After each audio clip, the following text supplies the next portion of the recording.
We'll give our assemblyman a couple of minutes to say a few words, please. Assemblyman Mark Jonai. Good evening, folks. I'm going to make it quick. That was incredible. Let's give those detectives a hand because they certainly I didn't see the one about the detective. I didn't see the newest scam when you open up an email and they seize control of your computer. And then you get a message that pops up and says, did you show that one? Yeah. It's, one site? Yeah, I must have been daydreaming on that one. It happened to me, folks. I have to admit. It does. I opened up the email. It looked like a real email. I clicked on the attachment.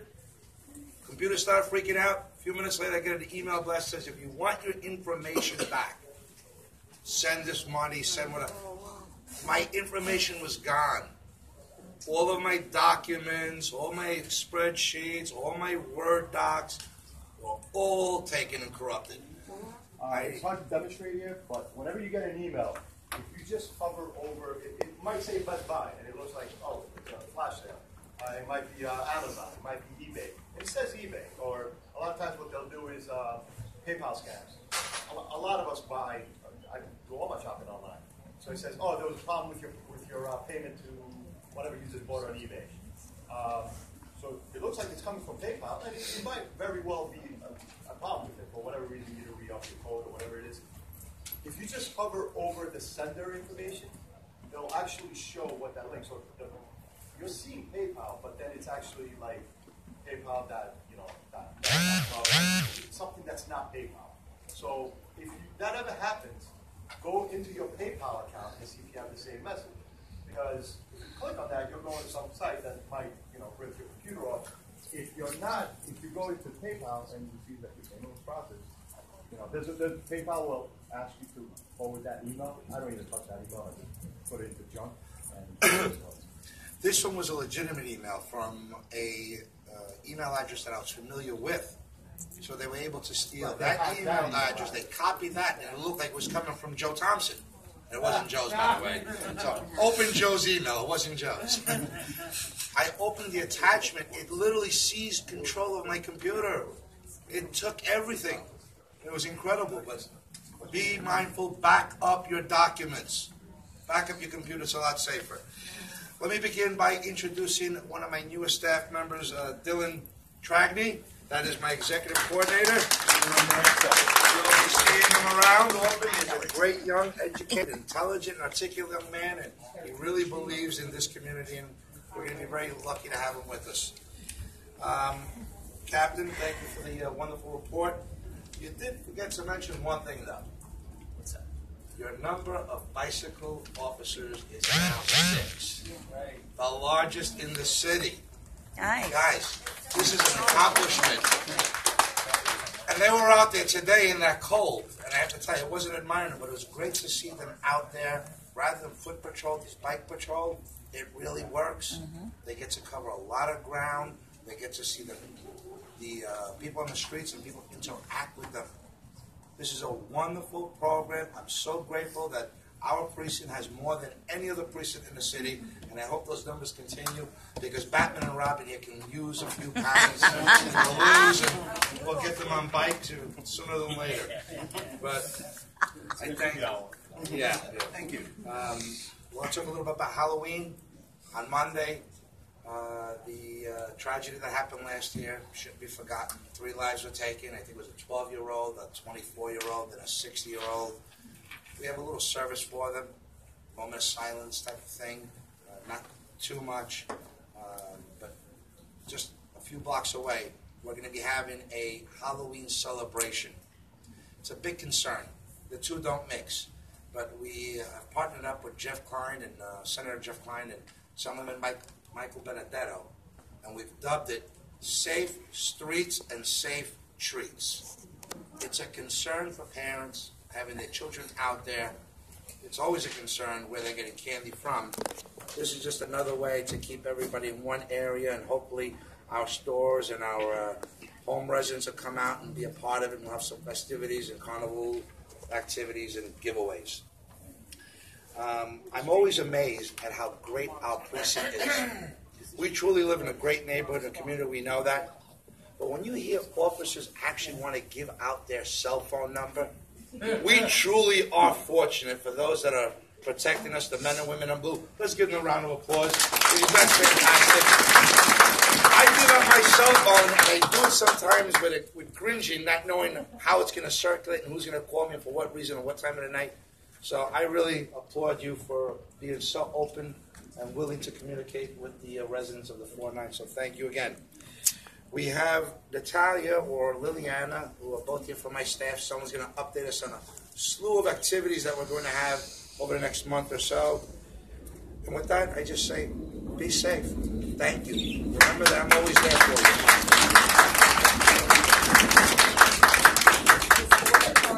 you. It's always good to have Mark drop in.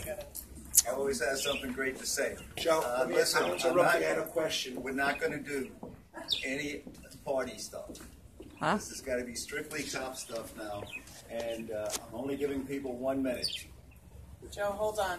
There was a question that was brought up about Halloween. We are closing off a portion of Morris Park for the day from 2 to 7, so please be aware of that. And if you contact my office, I'll give you more specifics in case you're concerned. Sorry? I have a question about that, if I may. Okay, good. Uh-oh, Edith is mad. Morris Park is being closed off for traffic between X amount of hours and X amount of hours. Whiting Avenue is a very highly traveled car area, and we have thousands and thousands of children walking that street. Can't we close off a portion of those streets? Edith, if it was me, I'd make it a national holiday and let kids run around the entire city. I love it. This year, because of that tragedy from last year, there was a lot of pressure from the family saying, what can we do? What can we do? And don't get me wrong, it shouldn't be Lilac Avenue, it should be Pelham Park, it should be East Stream. But I don't know if we can lock down the entire city. We found in February car went on the sidewalk into one of our stores. Right I'll tell you what, windows. I will be happy to work on that with you for next year. We don't have time to put in for a I permit for don't that. plan for next year, Mark. I plan for tomorrow. I can't get it in. I wish I'm not going to be able to get on time. And Okay, come The on. We've got to community stop this. involvement. We just don't have time for it. I just wanted to share one event coming up right after Halloween. As you guys may know, in the community, we lost a good friend, a dear friend, Jeffrey Panish, about 2 weeks ago. My office has assisted in putting together a memorial service for Jeffrey, and that's going to be on Sunday, November 6th, from 3 to 5 p.m. at Bronx House. So please come, bring your friends, everyone that knew Jeffrey. His closest friends and family are going to share our best memories of him. So we hope that everyone, his neighbors, friends, and community fellow activists will attend. So, time 3 to 5. In addition, our office and Senator Klein's office will be doing a Veterans Day breakfast on November 12th at Villa Barone. I believe that's at 9 a.m. The Veterans Day parade is right after. And for Thanksgiving, our office is hosting a raffle of turkeys. So we have 30 turkeys to give out for the district. If you'd like to get on the raffle, please call in. Provide your name, address, and phone number. Only residents of the 80th Assembly District will be considered for the raffle. So that raffle starts November 1st. I will not accept any calls before November 1st. And we announce names on November 20th, 1st, the Monday. Thank you And very that's it. much. Thank you. Okay, and that's the last party I want to hear about. From now on, you're going to restrict this strictly to police issues. If you have a police question, I don't want any speeches. Just ask the question. Okay, the first one up is the Clergy Council. Good evening. Good evening. Very fast. Good evening. Very fast. Very fast. We really have no announcements for the Clergy Council. Thank God for the Clergy Council being here tonight. So if anybody else want to join, we are planning an event. Our event is planned for December, so we're hoping to have an event. But I do want to say on behalf of SUV also, we'll be out. You'll see our workers, our outreach workers will be out in the street on Halloween, passing out candy to the children. So just tell them hello and boo-boo.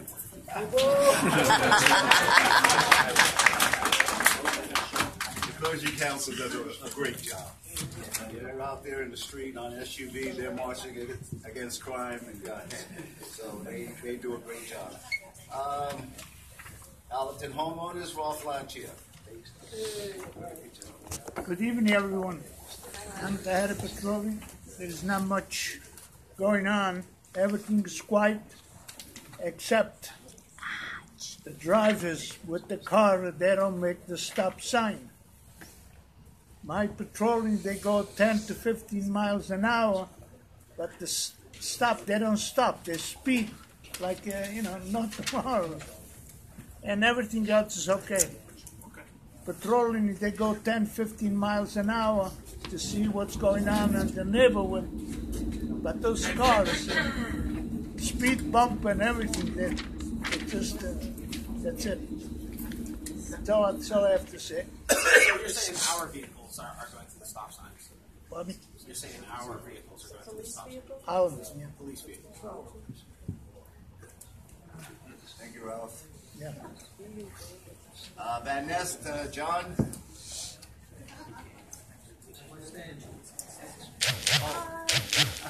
Everything's pretty well in our beautiful little village of Van Ness.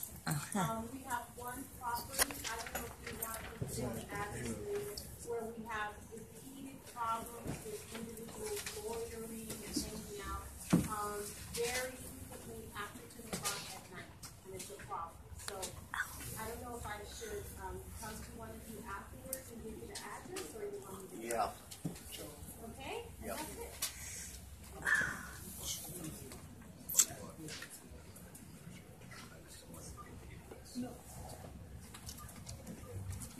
And I understand they do have activity.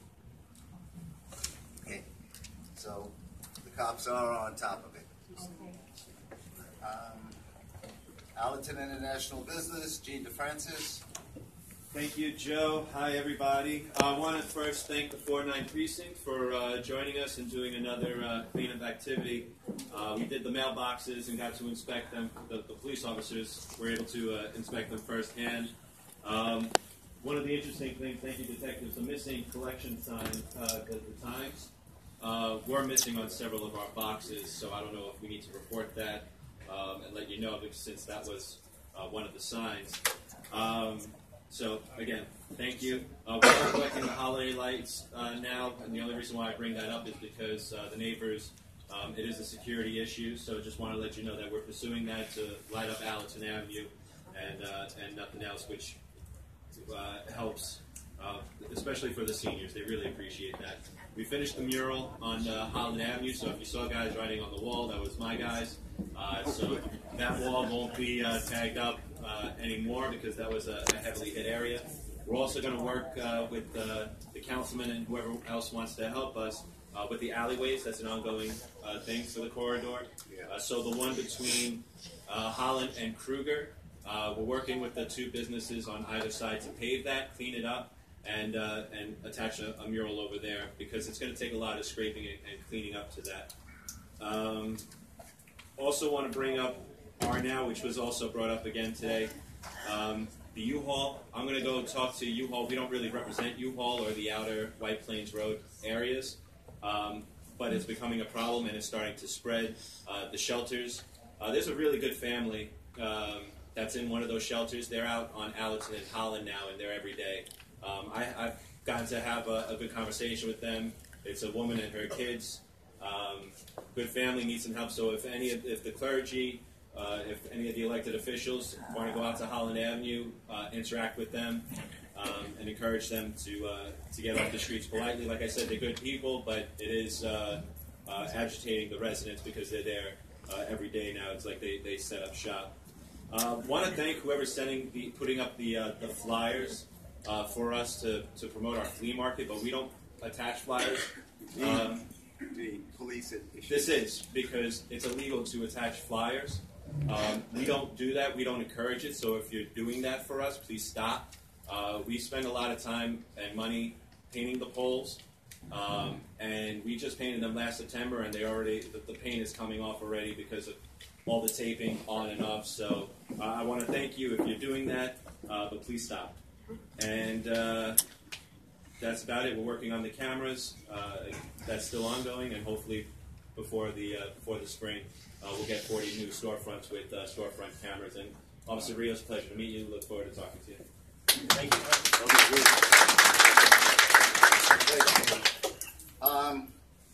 Pelham Parkway Association, Andrea. First I wanted to talk about graffiti on Lydic Avenue is inundated with graffiti. I know I have a lot of elected officials here and their representatives, but unfortunately it seems that Pelham Parkway and Lydic Avenue is always on the bottom of the list. And unfortunately for us, Raphael Schweitzer has taken upon himself to do some of the cleanup, and I publicly want to thank him and Joe McManus for supplying the paint to him to do so. And again, on Lydic Avenue, we have a couple of homeless people who have been annoying patrons walking by. It's the same story.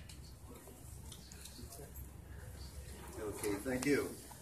Morris Park Association, Sacio Negron. Yes, hi, I'm the coordinator of the patrol. The civilian patrol is a very active patrol, so if anybody wants to join the Morris Park Association after the meeting, you can see me.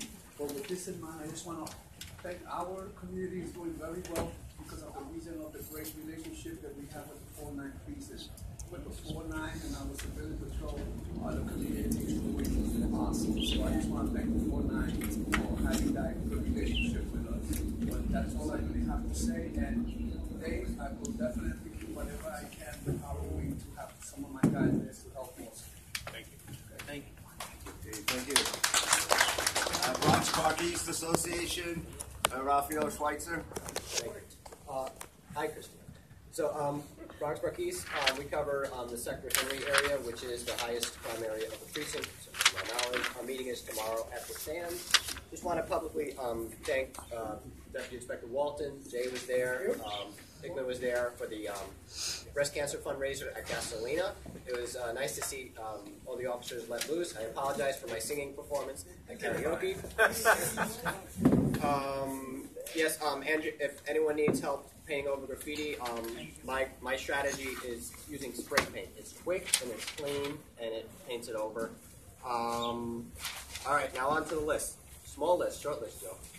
Bronx Park East wearing the car crash that occurred 3 weeks ago. I believe it was on a Saturday night. Do we have any update on apprehensions or anything? There were gunshots involved.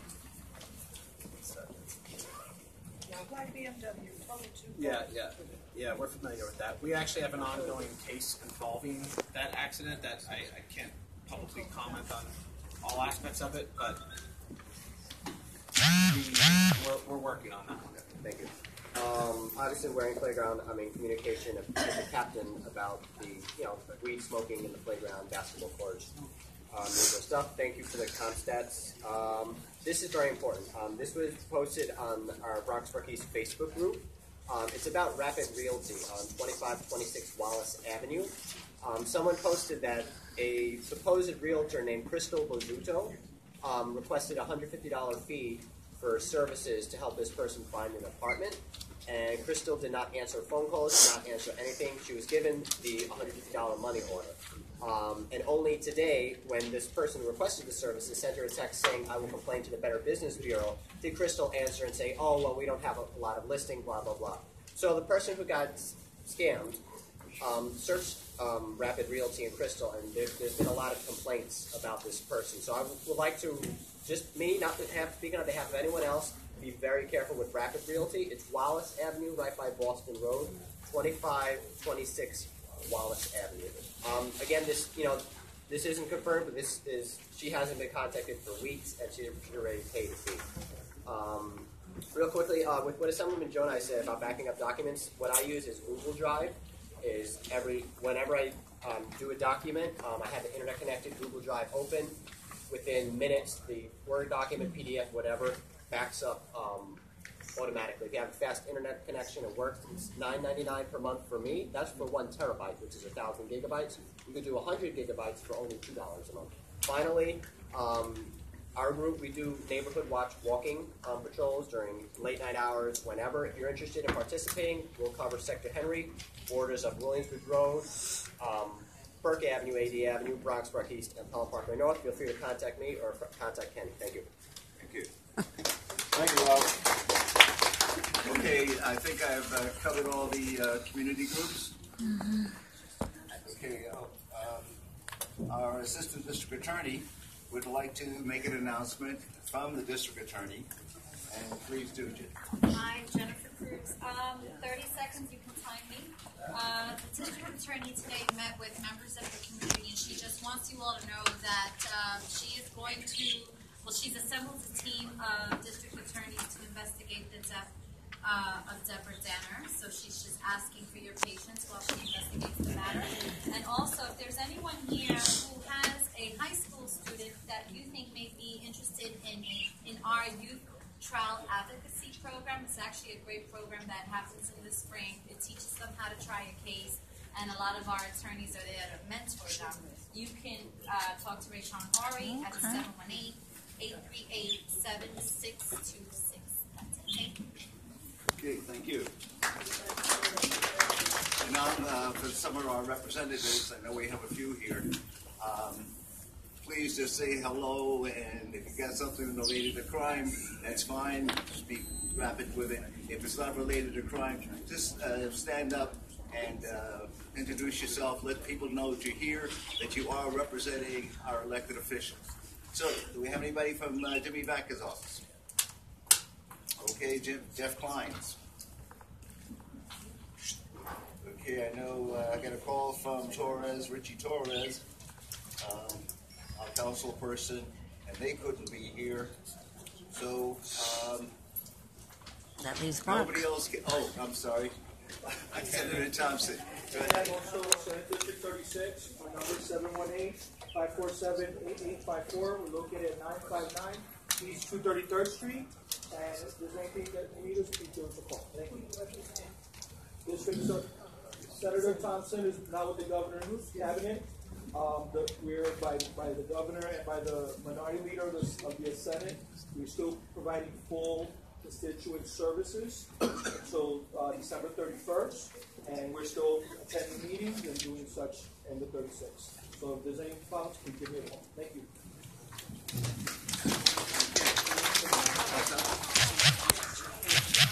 Good evening, everyone. My name is Katrina Asante. I'm the Chief of Staff to Senator Gustavo Rivera. There's two things. If anyone's having problems with landlords, I have flyers, and excuse me, if you need employment, there's flyers on the table. Thank you very much. Have a good evening. Don't forget to tell the senator that you were the only representative here. Well, we'll get Mark. What am I, Tom River? What about Mark? Other than Kenny, I didn't see you, Kenny.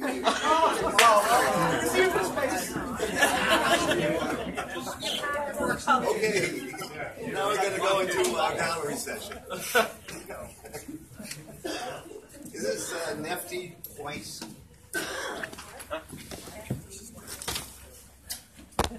I can't understand your first. You're right in your first. Is there a name. Nefty Weiss? Neil Weiss, sorry. Neil Weiss. Okay. Yes, Neil, okay. I'm very new to the area. It's the 1st of October. It seems like a great community. I would like to get involved. On the night of the 10th, on my street on Olinville Avenue, just outside my window on the ground floor, a man was beating up on a woman. And by the time I got out of my apartment, because I feel like he wanted to get involved, two other men had already held him down. A woman was bleeding. Another woman took her away to go to the hospital. I was standing next to a woman who called into the police, to 911. 35 minutes later was the first patrol car that came by. I really find that appalling, especially since I do respect the police.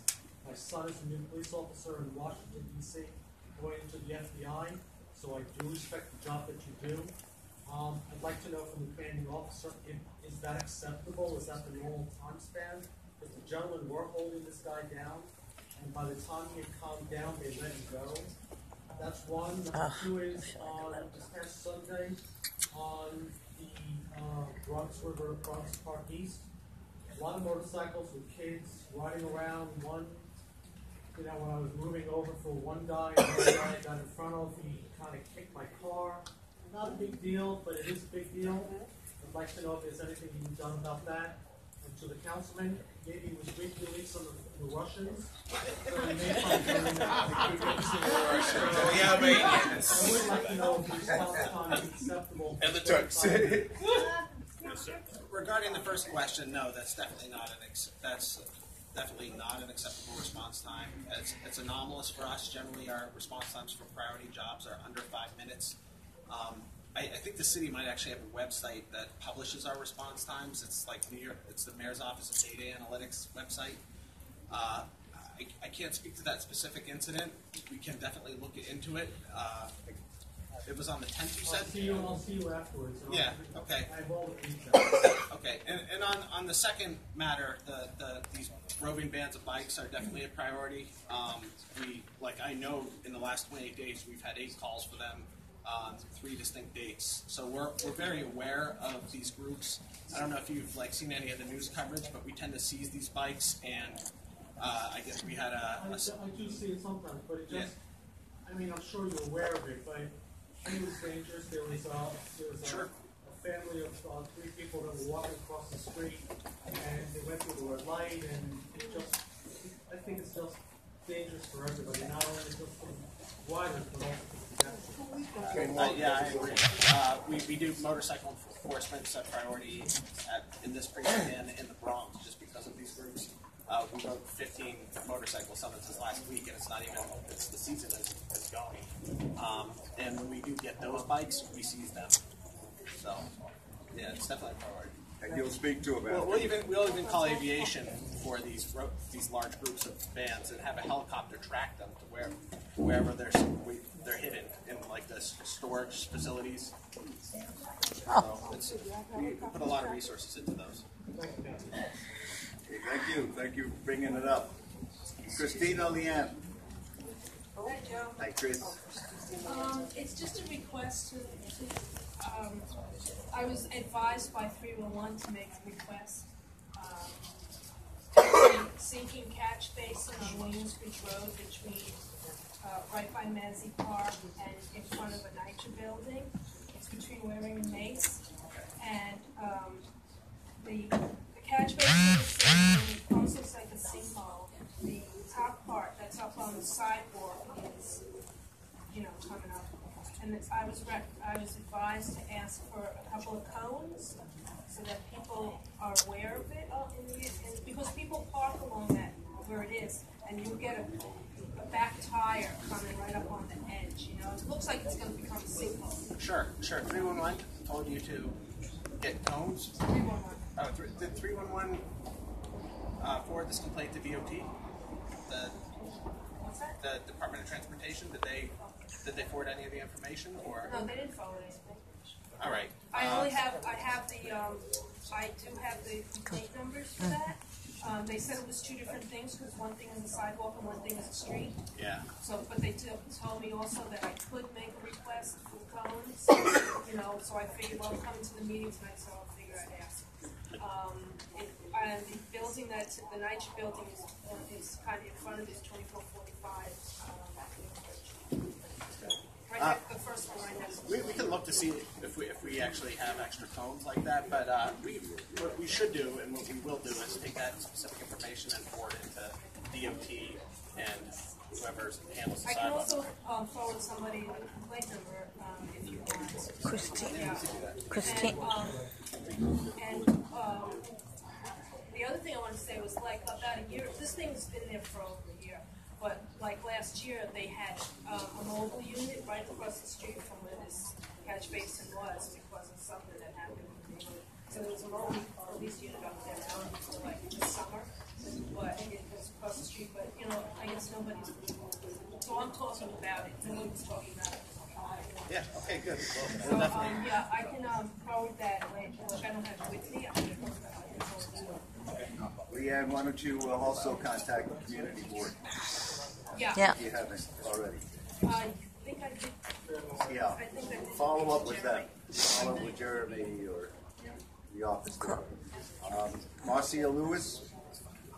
I spoke privately with the officers, but I would like to mention that White Lake Road community, the business area, extends above Thwaites, where the grocery grocery store is, there's a liquor store. There's some stores up there too, and we have a lot of unsavory things happening up there too. So not just the south side of Pelham Parkway, the north side exists. Tell us what they are. What type of unsavory? A lot of illegal vendors taking business away from the legitimate businesses, which drives me insane. What are they selling? Magnets. I'm outside the 99-cent store. They sell the same stuff the guy at the 99-cent store sells. Okay. So he's paying rent and they're not. Right. No. Just Jewelry, cuchifritos, churros. It's also very heavy. Around school let-out time, there's a lot of kids that need to be maybe. Glad you're looking out for the small business. I am, very much so. We talked about that. Annette DiFazzo. Hi, good evening. Thank you everyone for your time. I am in Morris Park, and we actually had an incident just this past October 13th. I get up very early for work, 5 days a week. I get up, my alarm goes off at 4:20. I get up at 4:30. Always look out my windows. There was a gentleman handbill surfing. He had gone into my neighbors across the street. They parked their car at the end of their driveway. It's not blocking the sidewalk, but it's right there. And he was handle surfing, and I watched him for a few minutes because I was a victim of that a couple of years ago, and I have surveillance cameras on my home. I was told by a neighbor to call the police, let them know because it's a quality of life issue. 3 phone calls, 2 days later the police came. They didn't care. I get it, it's not a big deal. I was just trying to report it, and I said I had footage. They didn't care. But I yelled out the window at this guy. I did not call the police because he wasn't getting in anywhere. I wanted to see what he was doing. I just yelled out the window, I see what you're doing. Get out of here. He put his hands up like, oh, sorry, busted, and he walked away. But I was encouraged by Stephanie Raptis. I told all of my neighbors, I texted everybody at 4:30 in the morning, 4:40, and somebody posted it on Facebook, so that's why I'm here tonight. Yeah, well, car break-ins are a priority for us. But So it's time of I'd like to opportunity. could I talk to you afterwards? Just Absolutely. to get I wanted the to talk to time? you about traffic. Yeah, when that Speeding call is a happens. huge issue on our block. I fought the city for 3 years, and I won a speed bump for our block. She lives on my block. It's not helping us, unfortunately, because it's in the middle of the street. I'm towards the end. I have a 5-year-old child, Sure. and I have surveillance cameras. Anybody is welcome to come take a look. It is like the Indy 500. But I literally fought for 3 years, and I finally sent an email to Mayor de Blasio with a big red Sharpie on it that said, regarding Vision Zero, and the last line of my letter said, help us before it's too late and somebody gets killed. So we did get a speed bump, but it's a very long block between Rhinelander and Morris Park Avenue. It's a very long block. We actually purchased our own sign that we put up in front of our house that says, slow down, children playing. Nobody cares. Nobody cares. If you want to meet your traffic quota, sit on the top of Morris Park Avenue and Irving Avenue, and I'm not even kidding. Not even kidding. No, that's good to know, because we generally deploy based on the areas. I've been in my house for 9 years. I can count on one hand the number of times I've seen a police car come up the block. It's good and bad, but, the handle surfing is a big issue, and actually just last year, one of our neighbors, her car was stolen. They double parked next to her car, and they must have been doing something out the passenger window because they backed up, and then they came back. Like, she asked us for the footage, and her son brought the footage from our camera to the police department, and they didn't care. They just wrote off the car. But it's, in the wee hours, I am up, but it's also a concern for me because I leave my house at 6 o'clock in the morning when it's dark. So it's very intimidating. Okay, I know you're going to speak to him later, so you can give him the details. Okay, thank you. And another thing, with DOT issues, go to the community board. I did try to go to the community board. The first meeting that I went to, I didn't know you had to put your name in like that, and I was going to go to the next one, but then we were approved. No, go to the office. I mean, you're sitting right next to a member of the community board, and there's a couple more here. So he'll give you the information, he'll give you the address, and talk to the community board about those issues. Okay, Edith Blitzer. I don't know how you got all the way back there. Excuse me. It takes 20 minutes to get from Holland to White Plains Road. The speeding is the sideline, while it's gone. They come speeding at one, unfortunately, I don't sleep much at night.